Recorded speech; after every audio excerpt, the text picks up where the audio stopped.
Hello friends, welcome back to channel महापुरुषों की बातें। साथ संगत जी, सबको प्यार भरी राधा स्वामी। आइए सुनते हैं कुछ प्रेरणादायक वचन। ये वचन राधा स्वामी सत्संग व्यास द्वारा प्रकाशित पुस्तक साईं बुल्ले शाह में से लिए गए हैं। इस पुस्तक के पेज नंबर 96 में उल्लेख है। पलटू साहब कहते हैं कि मौत तो सबकी होती है, परंतु जीवित मरने वाला जीव परमात्मा का सच्चा भक्त है, जो सदा के लिए जन्म मरण के बंधनों से आजाद हो जाता है।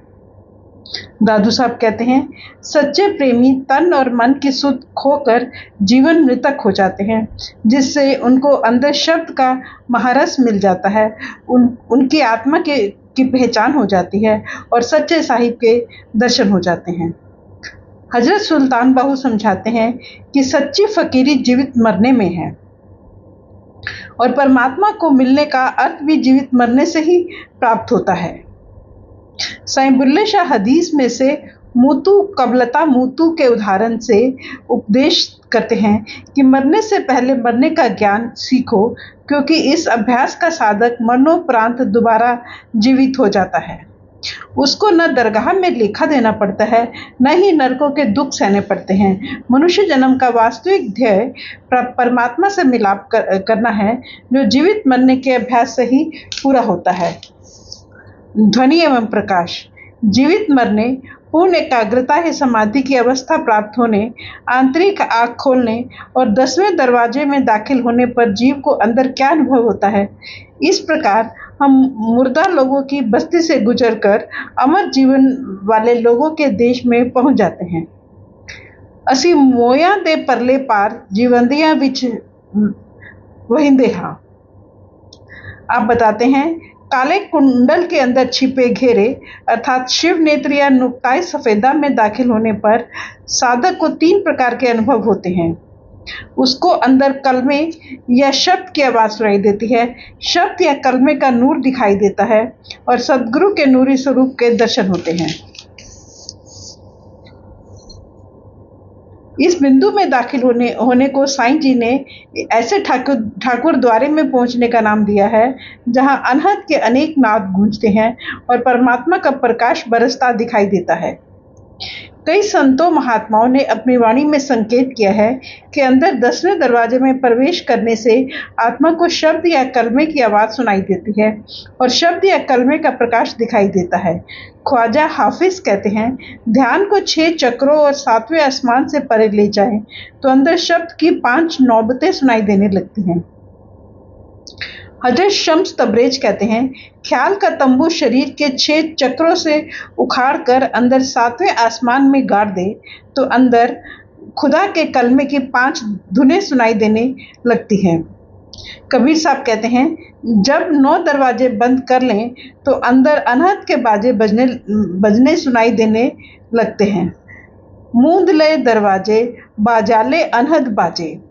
गुरु अमरदास जी कहते हैं कि शरीर के 9 द्वारों से ऊपर मुक्ति का दरवाजा लगा हुआ है, जिसकी यह निशानी है कि उसमें रात दिन अनहद शब्द बज रहा है। 9 दरवाजे, 10वें मुक्ता, अनहद शब्द बजावनिया। आप संकेत करते हैं कि हमारे अंदर आंखों के पीछे एक ज्योति जल रही है, जिसमें से शब्द की आवाज निकल रही है। इस आवाज को सुनने से दुनिया का मोह टूट जाता है और परमात्मा से सच्चा प्यार पैदा हो जाता है। पलटू साहब फरमाते हैं कि जब हम समाधि की अवस्था में ध्यान को उल्टे कुएं अर्थात आंखों के ऊपर के भाग में ले जाते हैं तो अंदर एक चिराग जलता दिखाई देता है, जिसकी ज्योति में से एक आवाज निकल रही है। फनाह और बका। इस चर्चा की पृष्ठभूमि में ही यह बात सोच लेनी चाहिए कि सूफी फकीरों ने फनाह फी शेख अर्थात गुरु में समा जाना और फनाह फी अल्लाह अर्थात परमात्मा में समा जाना आदर्श केवल मानसिक कल्पना न होकर निश्चित रूहानी आध्यात्मिक अवस्था के सूचक पद हैं। साईं जी की सारी वाणी इस भाव को प्रकट करती है कि रांझा रांझा करती हुई ही स्वयं रांझा हो जाती है। सुमिरन और ध्यान के अभ्यास द्वारा आत्मा शरीर और मन इंद्रियों से अलग होकर पहले सद्गुरु की और फिर परमात्मा की जात में लवलीन हो जाती है। साधक को अमली तौर से रूहानी साधना द्वारा यह अवस्था प्राप्त करनी पड़ती है। इस अवस्था की प्राप्ति ही हर सच्चे सूफी साधक की और हर प्रकार के सच्ची रूहानी साधना की वास्तविक मंजिल है।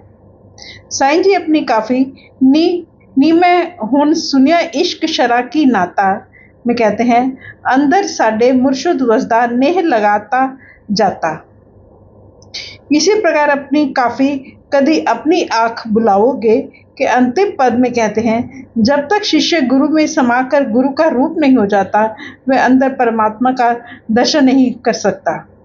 आप संकेत करते हैं कि मेरा तन मन और जान और आत्मा जो कुछ है पिया का रूप हो चुका है, इसलिए मैंने पिया में ही समा जाना है। आप कहते हैं, जब आपने फना आपे या अहम को दूर कर लिया तो खुदा ही खुदा बाकी रह गया और मैं खुदा का रूप हो गया। चाहे इस भेद को प्रकट करने के लिए मुझे भी मंसूर की तरह सूली पर चढ़ाया जा सकता है। निसयो मैं गवाती काफी में संकेत करते हैं कि जब खुदी नफस या अहम को फना कर दिया तो आत्मा सर्वव्यापक हकीकत में समाकर उसी का रूप हो गई। हम अपनी इस वीडियो को आज यहीं समाप्त करते हैं। अगली वीडियो में आगे